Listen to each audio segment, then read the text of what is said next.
انبیاء کی خواہش، آپ کی تمنا، آپ کی آرزو کہ محمد الرسول اللہ کا دل یہ چاہتا ہے کہ میدان جہاد ہو، امام الانبیاء مجاہد فی سبیل اللہ ہوں، ایک دفعہ نہیں، 2 دفعہ نہیں، 3 دفعہ نہیں، 4 دفعہ امام الانبیاء محمد الرسول اللہ کو اللہ کے راستے میں شہید کر دیا جائے۔ جو تو چاہتا تھا وہ تجھے ملا،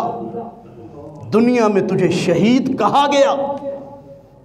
تیرے نام کے گن گائے گئے، تیری عظمتوں کے پھریرے پوری دنیا میں لہرائے گئے، تیری شہادت کے قصے کو بڑے انداز میں لوگوں کے سامنے بیان کیا گیا۔ جو تو چاہتا تھا کہ تجھے بہادر، جری اور دلیر کہا جائے سو کہا گیا۔ آج ہمارے پاس تو تیرے لیے کچھ نہیں ہے۔ اللہ تعالیٰ نے حضرت انسان کو لاتعداد بے شمار نعمتوں سے نوازا ہے، اور ان لاتعداد اور بے شمار نعمتوں میں سے ایک بڑی نعمت انسان کی اپنی جان ہے۔ انسانی جان کو شریعت اسلامیہ میں، شریعت محمدیہ میں اتنی اہمیت اور مقام حاصل ہے کہ ایک انسانیت کے قتل کو پوری انسانیت کا قتل قرار دیا گیا، اور اس ایک جان کو بچانے کی جستجو کو پوری انسانیت کو بچانے کی جستجو قرار دیا گیا۔ اللہ کی نعمتوں میں سے یہ بڑی عظیم نعمت انسان کی اپنی جان ہے، اور یہ اللہ کی طرف سے امانت ہے، اس لیے تو خودکشی کو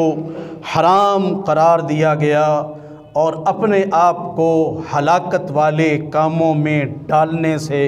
شریعت نے انسان کو بڑا سخت متنبہ اور خبردار کیا ہے کہ اپنے آپ کو،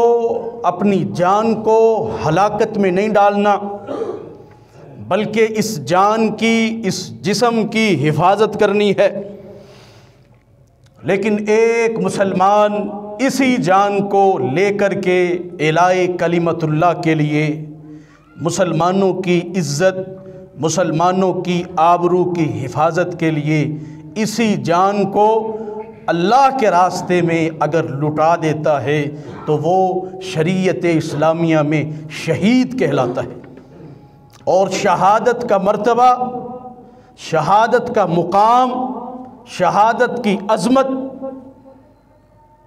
اس کا مقابلہ کبھی نہیں کیا جا سکتا۔ ہر مذہب اور ہر قوم میں شہادت کی موت کا تصور پایا جاتا ہے۔ دنیا کائنات کے تمام مذاہب کی ہسٹری اٹھائیں، ہر مذہب میں، ہر دین میں شہادت کا مرتبہ، اپنے ملک کے لیے لڑنا، اپنے ملک کے لیے اپنی جان دینا، اس امر کو بڑا عظیم امر گردان دیا جاتا ہے۔ اور شریعت اسلامیہ میں نبی علیہ الصلاۃ والسلام کی شریعت اور قرآن مقدس میں اللہ رب العالمین نے بھی شہید کو جو مقام عطا فرمایا ہے،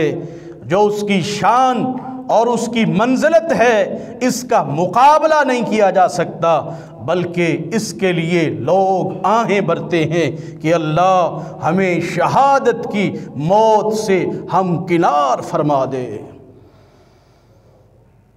سب سے قیمتی انسان کے پاس اس کی اپنی جان ہے، اس کا اپنا جسم ہے، اپنی روح ہے، اور اگر اسی کو اللہ کی راہ میں لٹا دیا جائے، اللہ کی راہ میں قربان کر دیا جائے، اعلاء کلمت اللہ کے لیے قربان کر دیا جائے، تو اس سے بڑی عظیم نعمت انسان کے پاس نہیں ہے۔ لیکن شریعت اسلامیہ صرف جان لٹانے کا مطالبہ نہیں کرتی، بلکہ کس لیے اپنی جان لٹا رہا ہے، اس کے پیچھے وجہ کیا ہے، اس کے پیچھے سبب کیا ہے۔ نبی علیہ الصلاۃ والسلام کا وہ فرمان، صحابی رسول کہتے ہیں اللہ کے پیغمبر جناب محمد الرسول اللہ صلی اللہ علیہ وسلم نے فرمایا کہ قیامت کا دن ہوگا، اللہ رب العالمین ایک شخص کو بلائیں گے اور اسے فرمائیں گے کہ تو کس کی راہ میں قتل کیا گیا؟ وہ شخص کہے گا اللہ مجھے بتایا گیا، مجھے جہاد فی سبیل اللہ کا درس دیا گیا، شہادت کی منزلیں اور اس کے مرتبے کو میرے سامنے بیان کیا گیا، اور میں نے تیری راہ میں تیری محبت اور تیرا پیار، تیری رضا کو حاصل کرنے کے لیے اپنی جان کو تیرے راستے میں لٹا دیا، میں شہید ہو گیا، میں شہید کہلایا، میں نے اپنی سب سے قیمتی متاع جان کو تیرے راستے میں، تیرے کلمے کے سامنے، تیرے مسلمانوں کی عزت و آبرو کے لیے اپنی جان کو بھی لٹا دیا۔ نبی علیہ الصلاۃ والسلام فرماتے ہیں فَيَقُولُ اللَّهُ تَعَالَى كَذَبْتَ، اللہ رب العالمین زبان حال سے اعلان فرمائیں گے کذبت، تو جھوٹ بولتا ہے۔ وَتَقُولُ الْمَلَائِكَةُ، اللہ کے فرشتے بھی کہیں گے کذبت، تو یہ سب جھوٹ کہتا ہے۔ وَيَقُولُ اللَّهُ بَلْ أَرَدْتَ، اللہ فرمائیں گے جان تو نے لٹائی، شہید تو ہوا، میدان میں تو اترا، زخموں سے چھلی اور نڈھال تو ہوا، اس سے انکار نہیں ہے،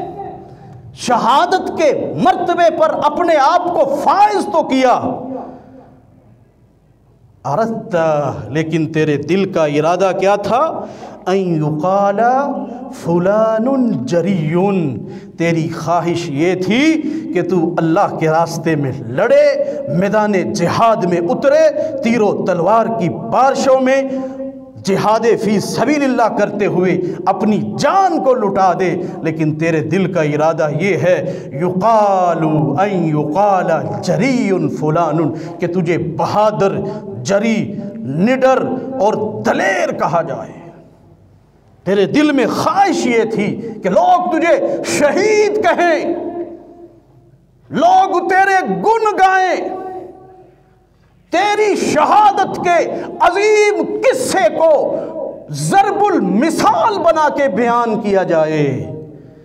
تو جری بننا چاہتا تھا، تو لوگوں کی نظروں میں دلیر بننا چاہتا تھا، تو بہادر بننا چاہتا تھا۔ اللہ اکبر، فقد کیلا ذالک، جو تو چاہتا تھا وہ تجھے ملا، دنیا میں تجھے شہید کہا گیا، تیرے نام کے گن گائے گئے، تیری عظمتوں کے پھریرے پوری دنیا میں لہرائے گئے، تیری شہادت کے قصے کو بڑے انداز میں لوگوں کے سامنے بیان کیا گیا۔ جو تو چاہتا تھا کہ تجھے بہادر، جری اور دلیر کہا جائے سو کہا گیا۔ آج ہمارے پاس تو تیرے لیے کچھ نہیں ہے، شہید ہو کے بھی کامیاب نہ ہوئے۔ یعنی اسلام یہ چاہتا ہے، اسلام کا مزاج یہ ہے، اسلام کا طریقہ کار یہ ہے کہ کوئی مسلمان کوئی بھی بڑے سے بڑا عمل بھی سر انجام دے، چھوٹے سے چھوٹا، ادنا سے ادنا عمل بھی سر انجام دے، خالصتاً لوجہ اللہ، اللہ کو راضی کرنے کے لیے۔ اگر نمود و نمائش پیدا ہو گئی، اگر ریاکاری اور دکھلاوا پیدا ہو گیا، تو جہاد جیسے، شہادت جیسے عظیم عمل کو بھی اللہ تعالیٰ کل قیامت کے دن کسی قدر کی نگاہ سے نہیں دیکھیں گے۔ اور شہادت کی موت، شہادت کی عظیم موت، میرے اور آپ کے پیارے پیغمبر جناب محمد الرسول اللہ صلی اللہ علیہ وسلم نے اپنی تمنا کا اظہار فرمایا۔ کس قدر عظیم موت ہے، کس قدر عظیم مقام ہے، کس قدر عظیم شرف ہے کہ امام الانبیاء میرے اور آپ کے پیارے پیغمبر جناب محمد الرسول اللہ صلی اللہ علیہ وسلم تمنا فرما رہے ہیں۔ صحیح البخاری کی حدیث ہے، آپ فرماتے ہیں والذی نفسی بیدہ،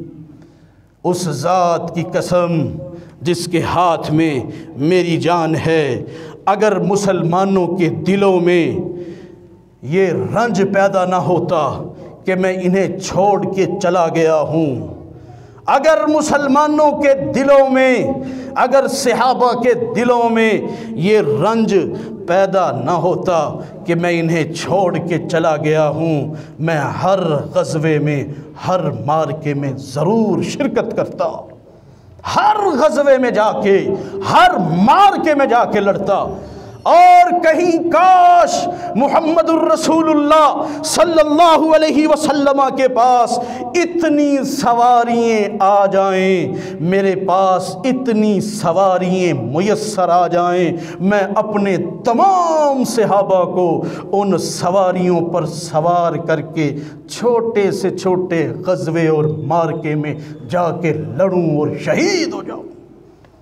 تمام کو ساتھ لے کے چڑھوں، زاہدوں کو لے جاؤں، عابدوں کو لے جاؤں، قرآن کی تلاوت کرنے والوں کو لے جاؤں، صدقات و خیرات کرنے والوں کو لے جاؤں، تجارت و حج کرنے والوں کو لے جاؤں، چھوٹوں کو،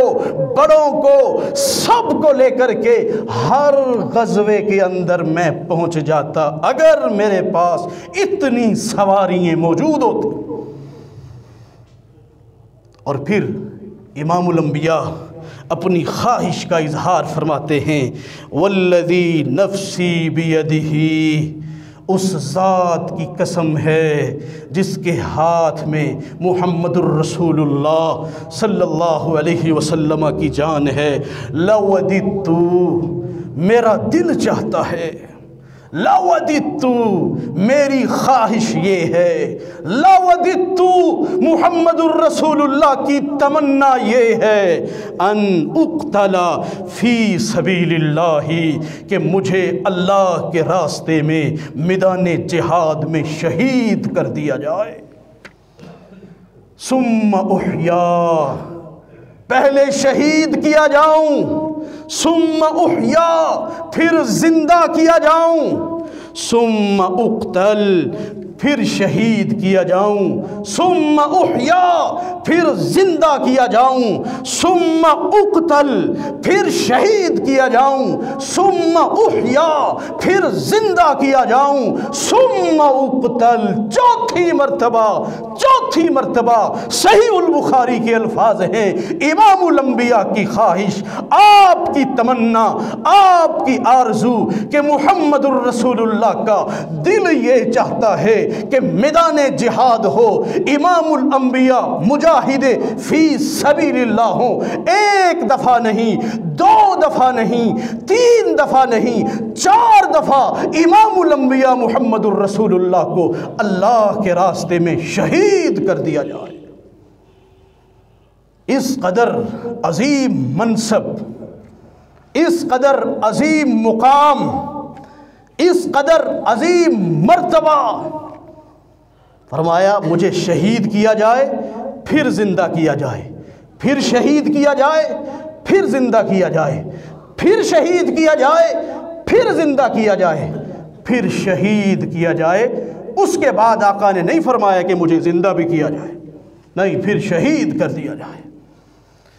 اللہ اکبر کبیرہ۔ حضرت عمر فاروق بھی امام الانبیاء کے صحابی، اللہم ارزقنی شہادتا فی سبیلک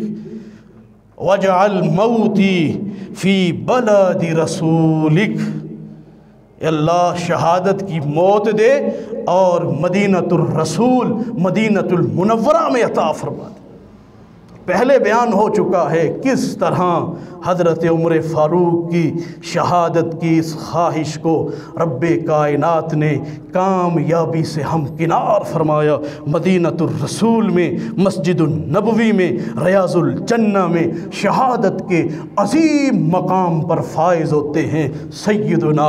امیر المؤمنین خلیفۃ المسلمین حضرت عمر فاروق رضی اللہ تعالی عنہ۔